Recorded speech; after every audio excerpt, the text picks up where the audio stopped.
Hello?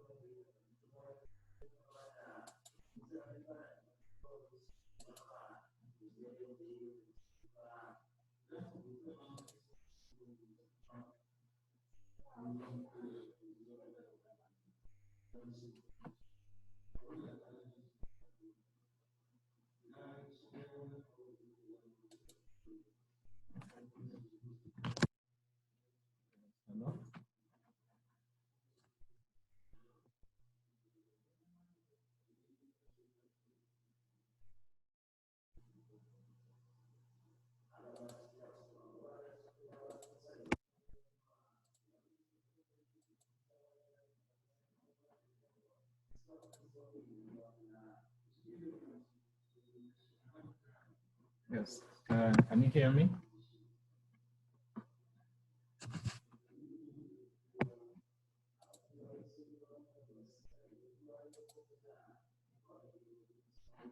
Yes, can you hear me?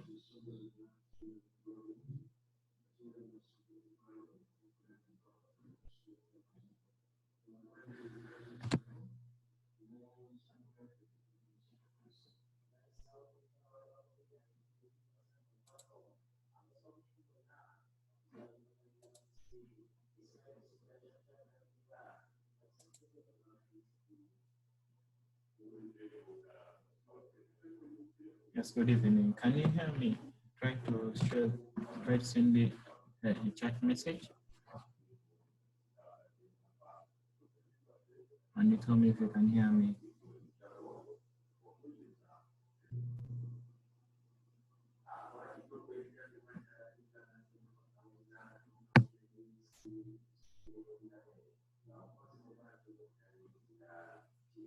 Yes, can you hear me?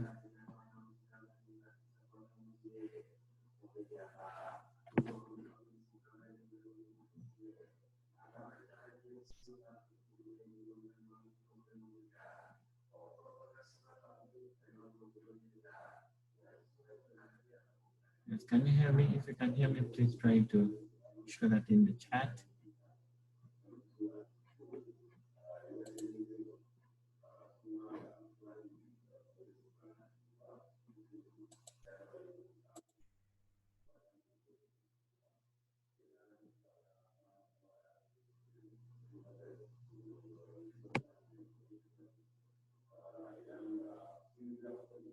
Yes, can you hear me?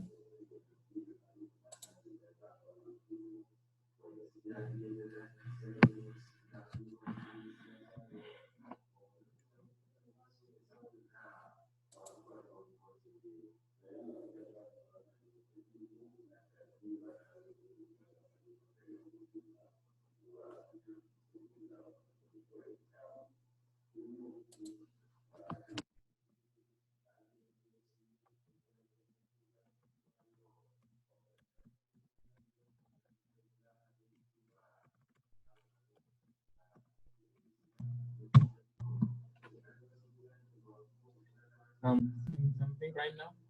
Good evening. If you can hear me, please try to show that in the chat.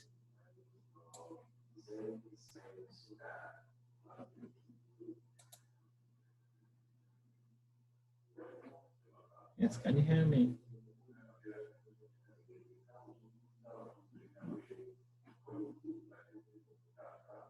Can everybody hear me? Because I want to kick off. And if you can hear me, please tell me and so that I proceed. Okay, I'm loud and clear, right?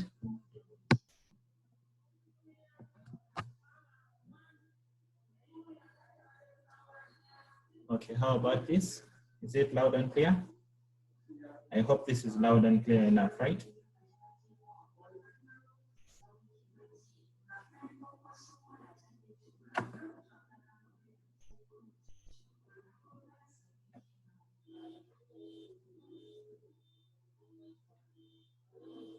Okay, I think we are set and everyone is hearing me. So today you can see this screen. This is the PowerPoint, the presentation we have. intro to ML, linear regression. If you can see the screen, that means I can kick off now.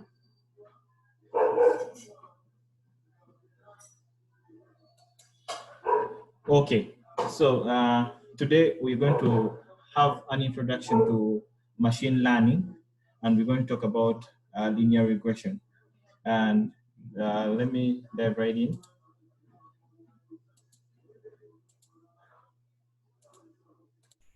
So we are going to, this is the outline of the presentation, or like the agenda. We're going to look at the libraries I'm going to use. We're going to introduce a few more libraries on top of tidyverse, which we've been looking at most of the time. We're going to also have an introduction to see what ML is. We're going to talk about the linear regression. We're going to see how the fitting happens, and also the interpretation of the linear models and predict. We're going to see how we're going to see how predictions are made using the linear regression model. So we shall also show you things that you need to learn and read about. So these are the packages. However, it's okay even if you don't get them right now.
Sorry about that.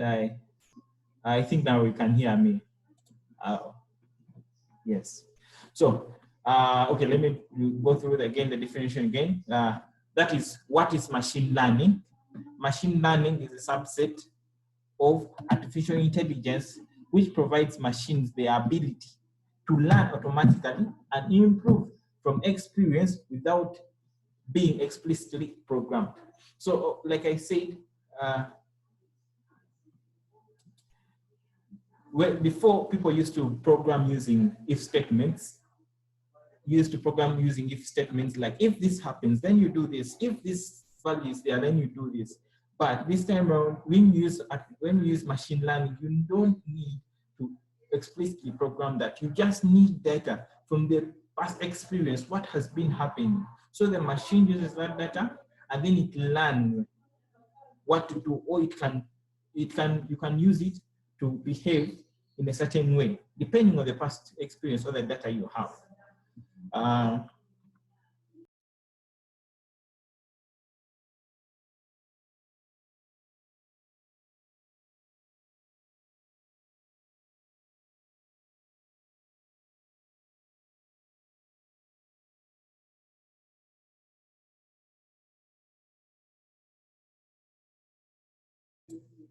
Sorry, I have a network issue. I'm just going to.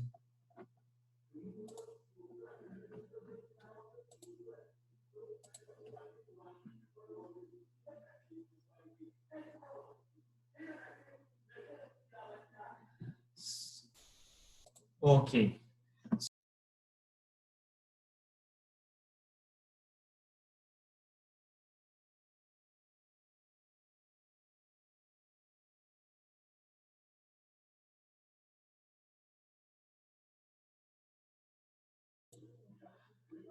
Okay, sorry about that. I have some network issue. I've just changed the service provider. I hope now it's going to be stable. So let's continue. So we have talked about machine learning, what it is. Then I want to talk about the types of machine learning. So we have supervised machine learning, and then we have unsupervised machine learning, and then reinforcement learning. Uh, the most common one is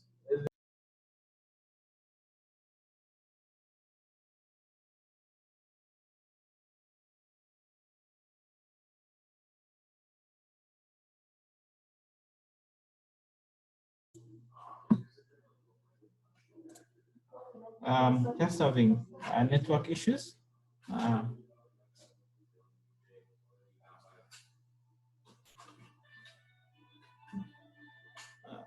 okay.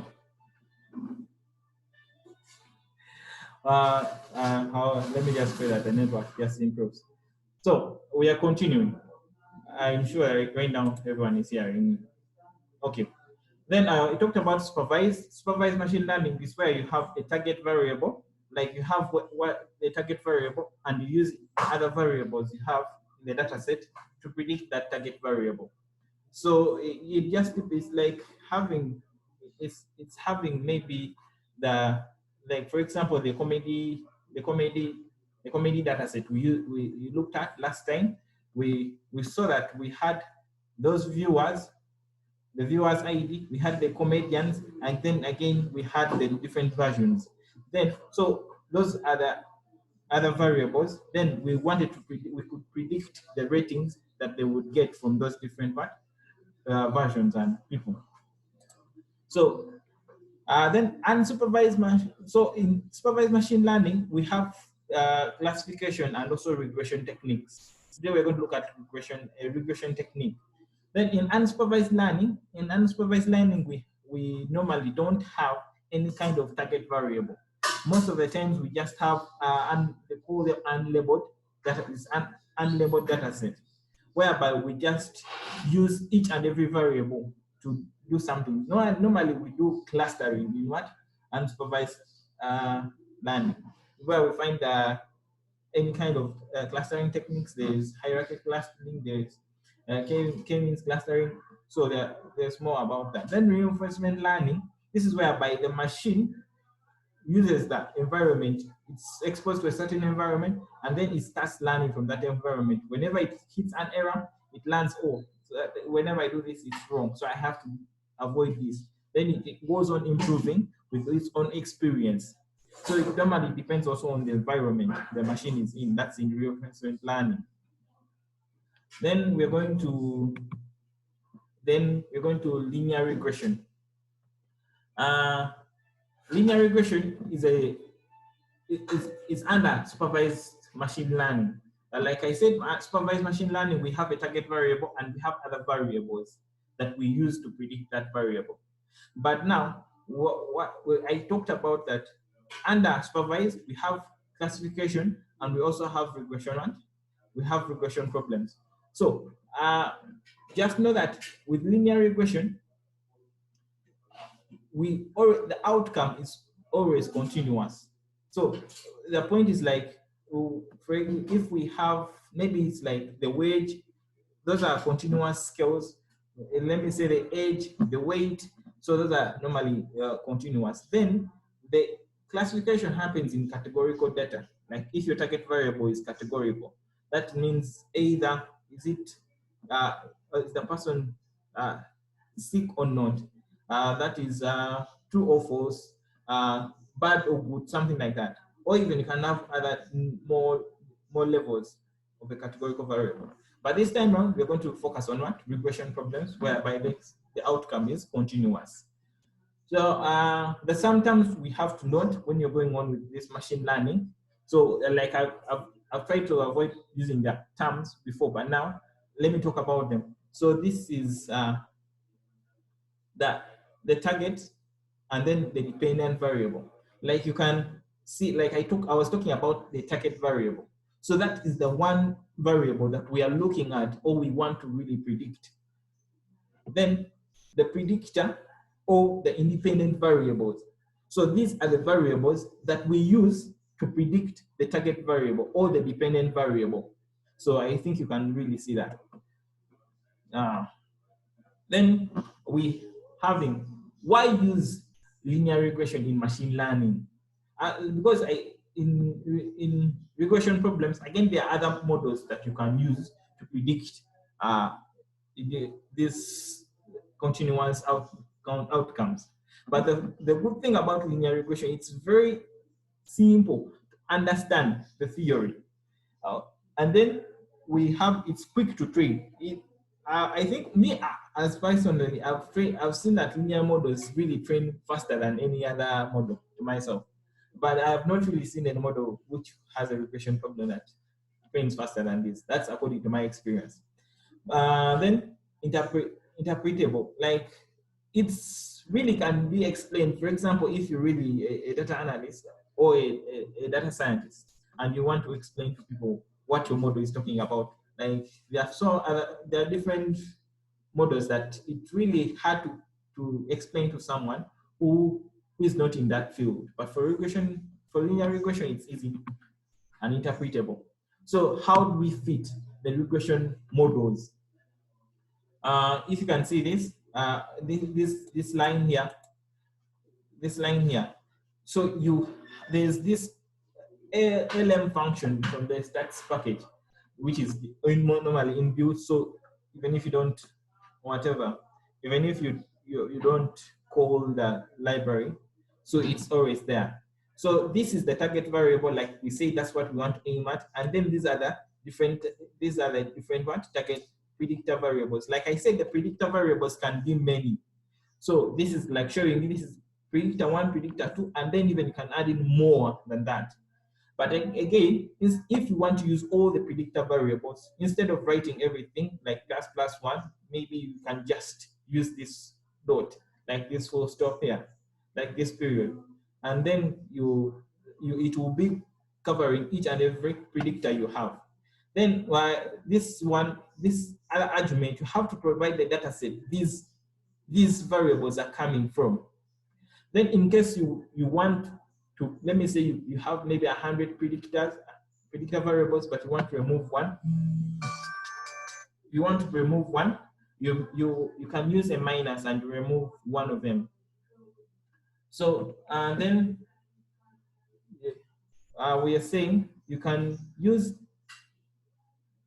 So here you can use the train function. There's a package for machine learning. It provides you an easy and consistent way of training models. That is called the carrot package. It has a train function which is actually used to train each and every model. Then after that, there's an argument called the method. Then you should just put in LM, the linear model. Then you can fit a linear model. Going on. So let's fit and we see how we're interpreting these linear models. So we're going to use an inbuilt data set called the CAS data set. So this CAS data set, normally you can use the question mark and then the CAS, then you read up more about it, but it simply shows the distance, the speed of the car, and also the distance it takes to stop. That's it. That's a simple data set. So if you can see, both of them are continuous. Both of them are continuous variables.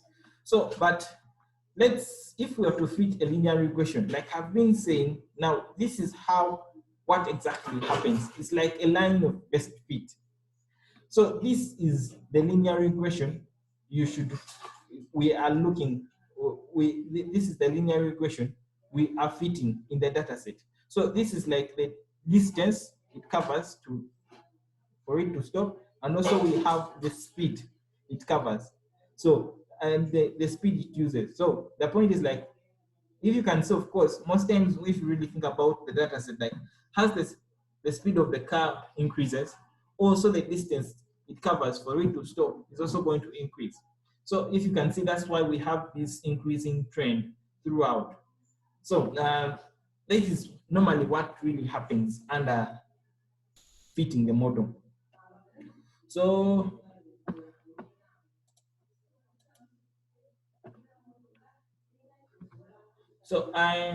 this is what so if we use that data set and we fit a linear model, that is the distance. If you can see now the distance, like I said the other time, this was the predictor, this is the target, this is the target, this is the target what variable, and then this is the predictor variable. So we want to predict the distance the car will take to cover the distance that car covers in order to stop using its speed it has been having.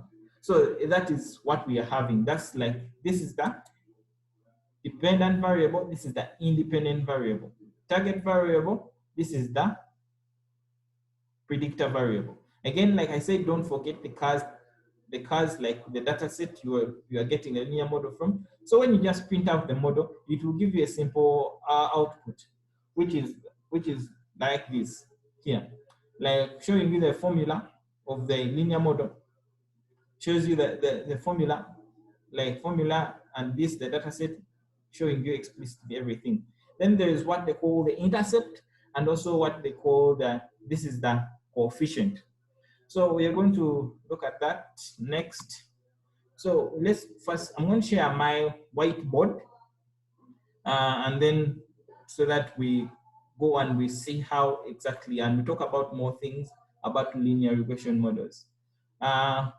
If you're following at this point, try to write something down in the chat if you are following.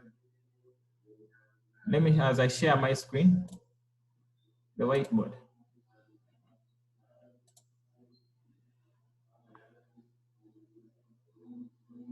If you are listening, please try.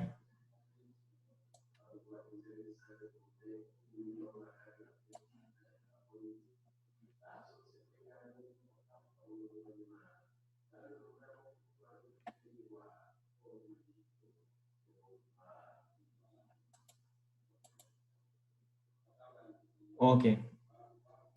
So this is the whiteboard, and I just want to show you that. I just want to show you what happens. So this is the whiteboard, and these are the different points we have. Like from the other side, let me just do this like this, like this, like this, like this, like this. So, and then this is our, it's too long, but again, you're getting it. This is our linear model. So what it actually does, like in order to get it, so to fit a linear regression model, they use a technique called the least squares estimation. So this is like, remember, this is like our y, and then this is our x. So remember there, this is going to be, let me say y1, and then also, now when you fit a linear regression model, it's like an estimate of this, let me say, of a given x I. So when you do this, so at this point here, then there is y hat. This is that, like the estimated y. So most of the times, like you're going to draw so many lines, but you see these distances from here to down.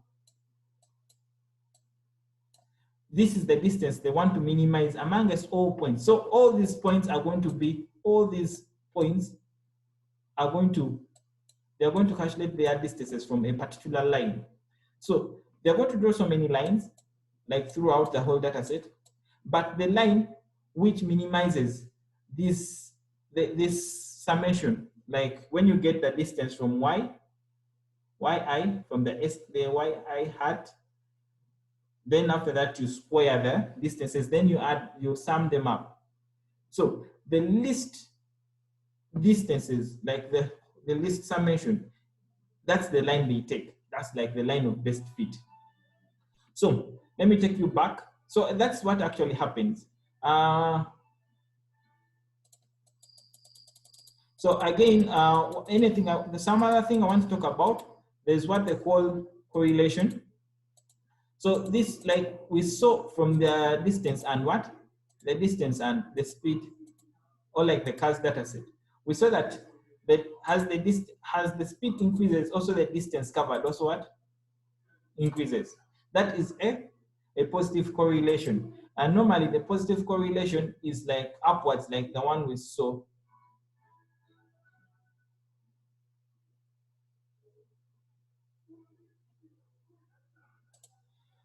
So let me go back.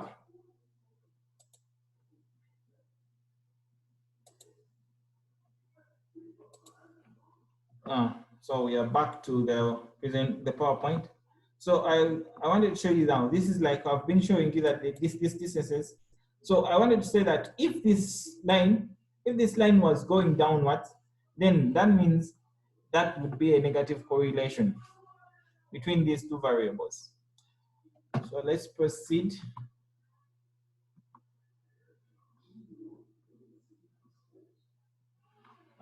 So in a summary, so this one here is one where I'm going to explain what even the other variables were, meaning the intercept, the correct coefficient, and other values we need to learn about the linear regression models. So here again, they're trying to show us the regression model. These are the residues. Now, those distances I was showing you, the distance from the yi from the yi hat, those distances left behind are called residues. So most times you get them, and also they can be used for further analysis to see if the regression model was covering everything. So again, now the coefficients, now you saw that positive trend, like I said, like that positive trend as the speed increases, also the distance increases. So that positive trend is normally shown or represented by this coefficient of the speed. So that means whenever you increase the speed, also the distance is also going to increase.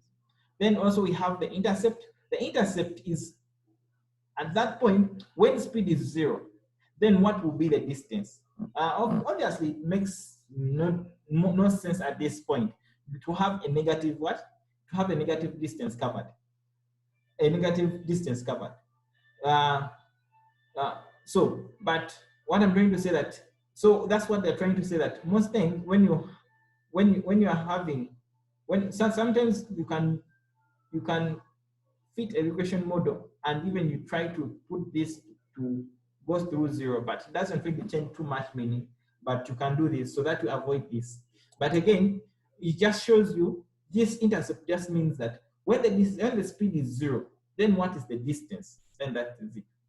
Then one of the things you should really pay attention to is the p-values here. If you can see these p-values here. So these p-values here are quite important for any fitted model. So when you have more than, these are just two variables, whereby you have one independent variable and one dependent variable. But if you have too many variables, these p-values will really make sense. And even like whenever you have this p-value here, it shows if the speed is actually statistically significantly affecting or impacting the distance, because they can throw in so many other variables, but which don't make meaning. But if you have these p-values, so these p-values show you if that variable is significant. So I want you to look at these values here, showing you the significance coordinates here. Normally, there is what they call hypothesis testing. So most times the null hypothesis states that the predictor value does not impact the target variable.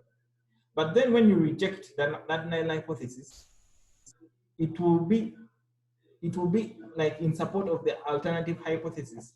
I'm not sure if everyone is well conversant with those hypotheses, but if you at least you have some clue about it, you know what I'm trying to talk about. But in case you don't know, but just make sure you pay attention to if these stars are around and also look at what they really mean here. So what I was trying to say is that most times the null hypothesis has a confidence level of 95%. So if we have these stars here, normally, of course, the more it shows you that the confidence level changes with the stars. So if we have like 3 stars here, it shows that it is significant at which kind of level. It is even significant at this level. Are you getting the point? So if it's like at this level, of course, when it's significant at this level, again, of course, it's significant at this 0.05 level. But most times we normally focus on the 0.05. That's what they normally take. So this speed is significantly impacting the distance. So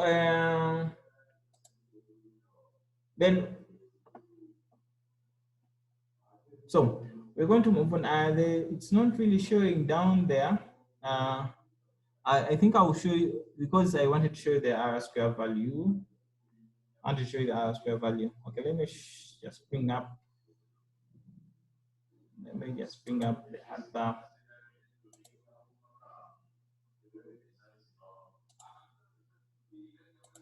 I'm just going to bring up another. This is like the normal document. Like this is like a document. I wanted.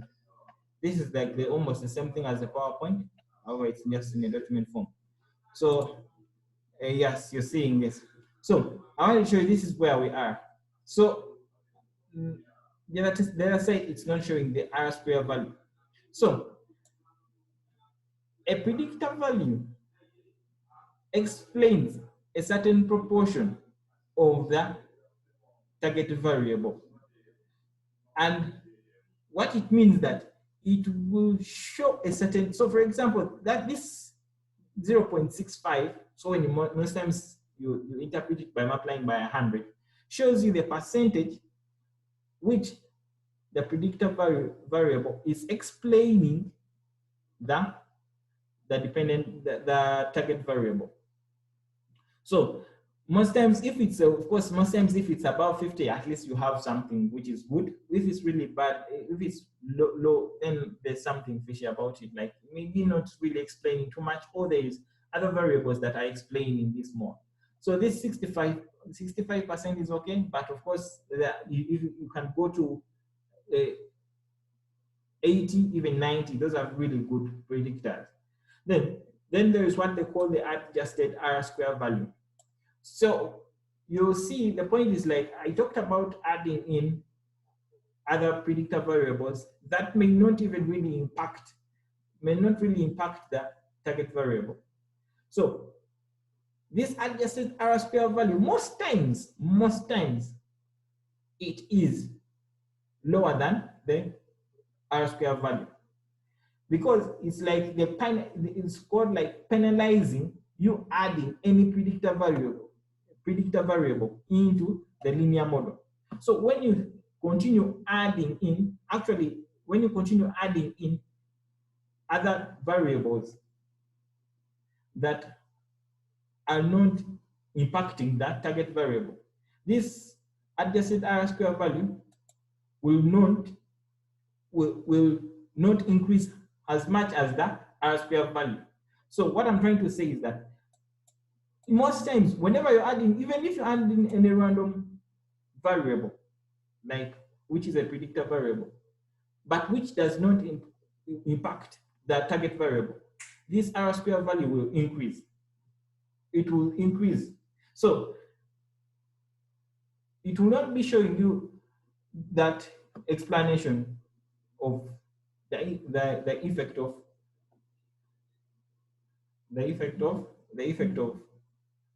of adding in any other variables, but this adjusted R-square value will show you that. So we're going to go back to the PowerPoint. So I hope you have really gotten almost everything which is here. I don't know if I don't know if anyone has a question before I proceed. If not,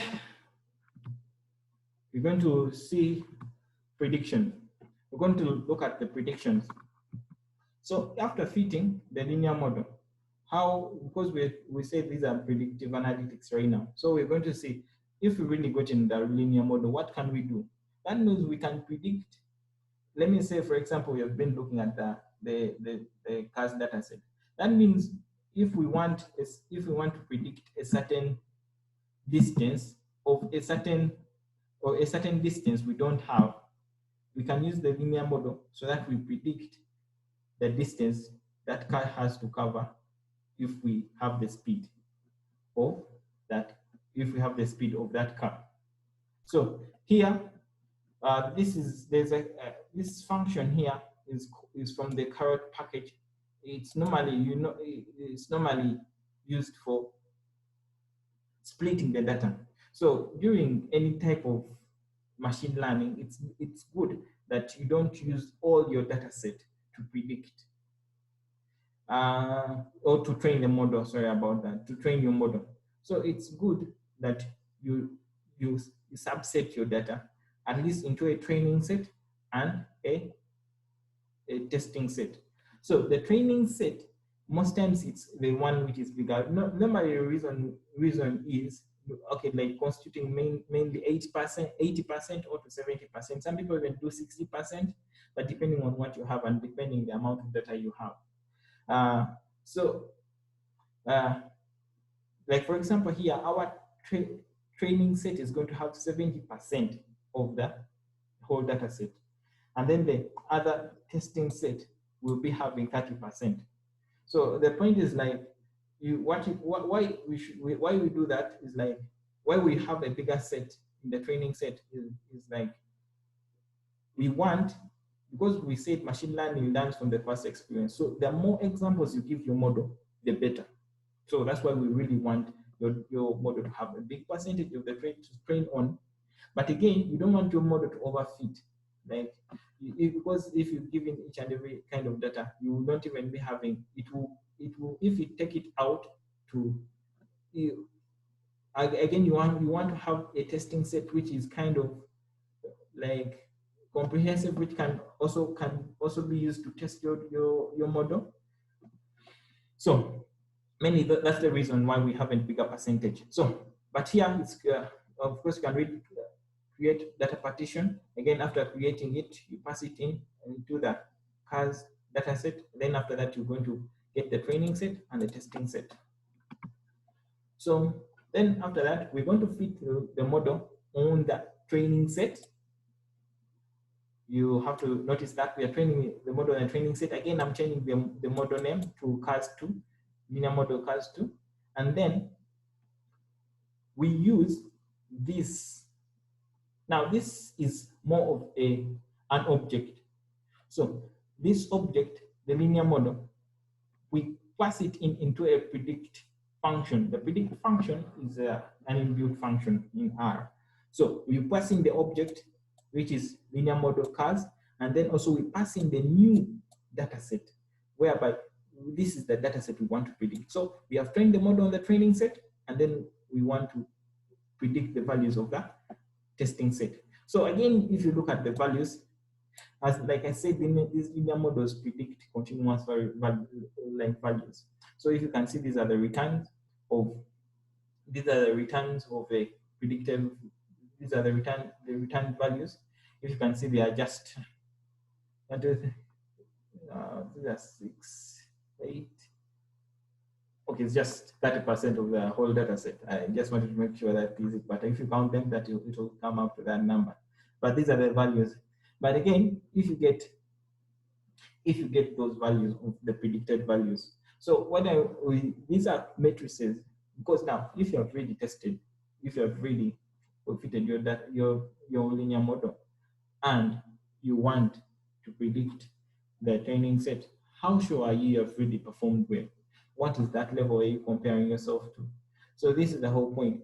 These are matrices for you to measure the level at which your model is performing. So this is called the root mean square error.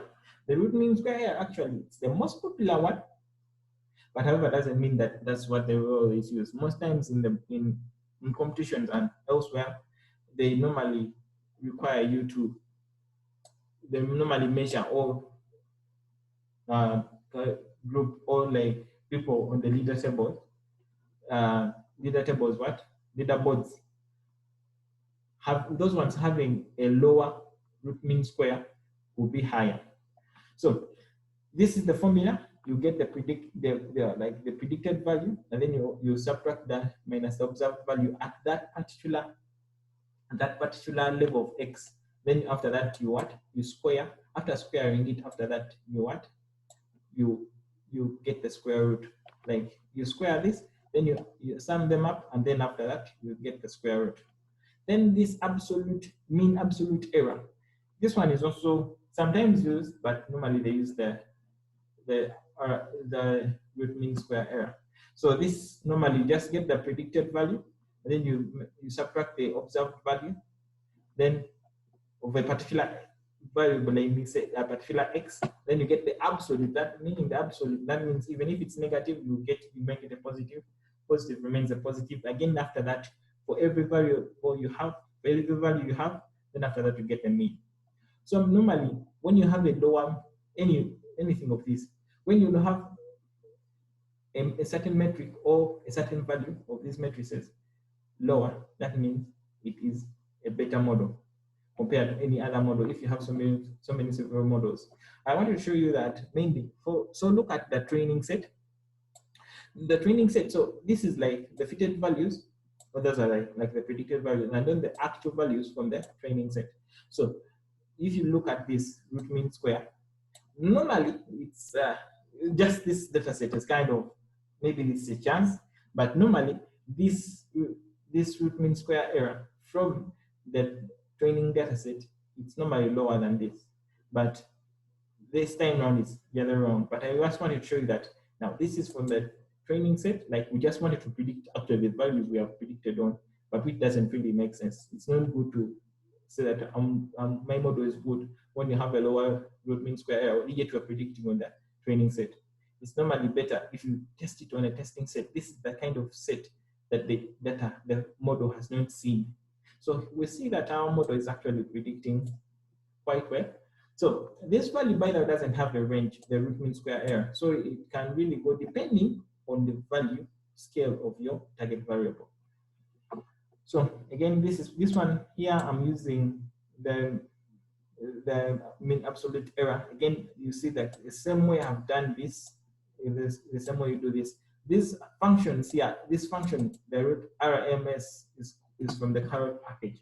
If you really want to use it, you have to install the carrot package to get it. So we move on. So I wanted to talk about a few things about what you should really keep in mind before you really fit a linear model. There are some things that will really bias your model and it doesn't perform well. So first of all, if you really have outliers can change, they can really greatly change your model. It's quite a bigger topic to talk about even in just in this overall lecture. But outliers, you have to check for outliers, and if it's an outlier and it's not realistic, it's better you remove the outliers and you refit again your model. That's the kind of trick, or even the other ways of you dealing with outliers instead of removing them. But to check for outliers, generally you get the target value, and then you check for the skillness, the level of skillness. It's normally just at one numerical value you're going to see it. It's normally between, if it's good to be fit for the linear model, it's normally between -1 and 1. Then you have to check for multicollinearity. Multicollinearity, this is whereby you have predicted, like for example, you have like two predictor variables that are highly correlated. So if they are highly correlated, they will bias your prediction. So for example, any slight change of data will greatly affect their coefficients. So it's good. So if you have any case of multicollinearity, whereby normally the cutoff, like the cutoff multicollinearities, whereby you have a correlation, which is the absolute correlation, which is above, which is above normally 0.7, but again, people can take it to 0.5, but that is very low, but depending on what the cutoffs would be for your data set. If you really have something like 0.8, like 0.9, that's really too high. So normally you have to look at that and remove one of them. So which one would you really remove? You would remove the one which is not really, okay, if you really compare their correlations with the target variable. The one which has a higher correlation with the target variable, you remain with it because it kind of correlates with the target variable compared to the other one. So you always remain with the one which is more correlated with the target variable, and you remove the one which is not which is less correlated with the target variable, if those two predictor variables are correlated. We're going to see this in action. Those are the next slides. So we're going to again use we're going to use a different data set this time around with more predictor variables. So this is the empty cars data set, again, inbuilt data set.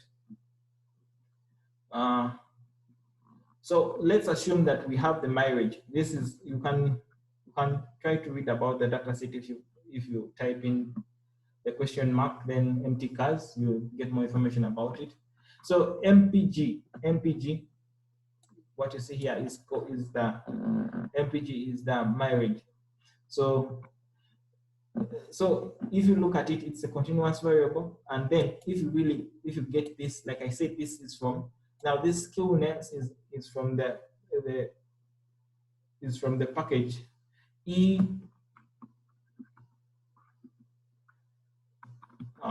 It's there at the start. No, I want to go the other side down. But it's from the E1071 package. So this skewness is from that package, this function. So you can put it in, and then of course you get the vector, and then after that you get the feedback of the actual level of skewness. So as I said, it should be between -1 and 1. So this one is okay. So we can use it for linear regression. Then after that, like here we're testing for multicollinearities. If you look at this is the correlation matrix. So this one here, I just got, most times make sure you use continuous values.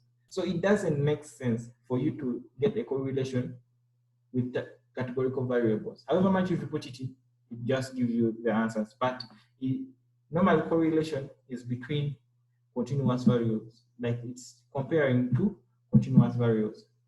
So, so here I get the continuous values I have.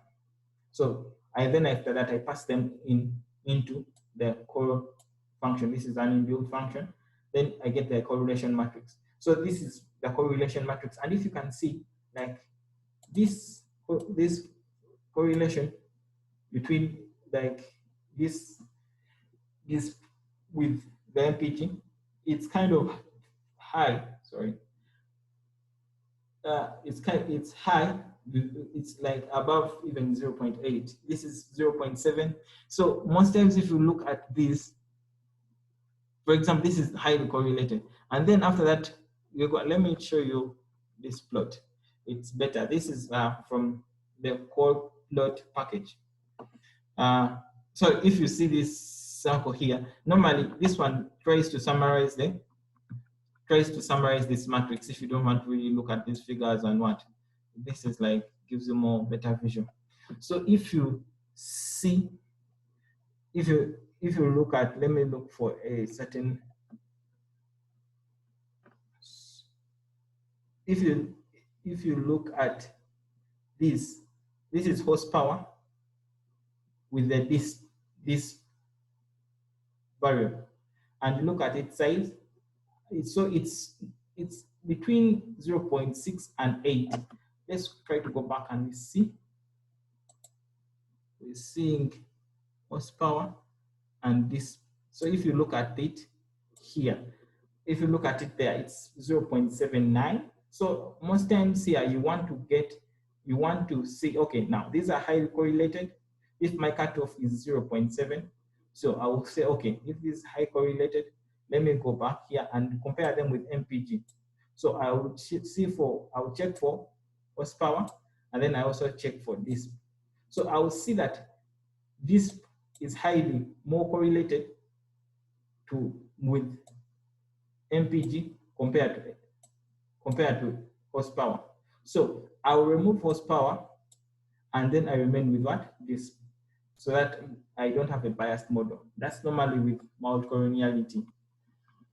So I want to thank you everyone for participating. However, this is the last slide, and these are things that have really not talked about, but you should really look out for them.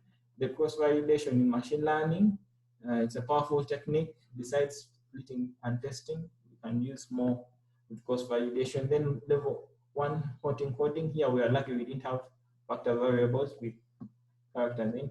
Then analyzing with residues. So I want to thank you everyone for attending. If you have any questions, this is the time to bring out your questions. Otherwise, this is the last slide.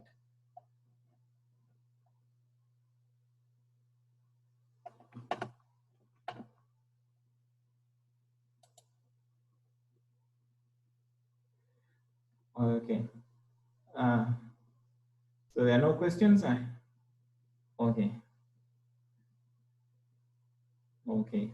Okay, thank you everyone for participating and coming. I'm going to stop the meeting right now. Thank you for coming.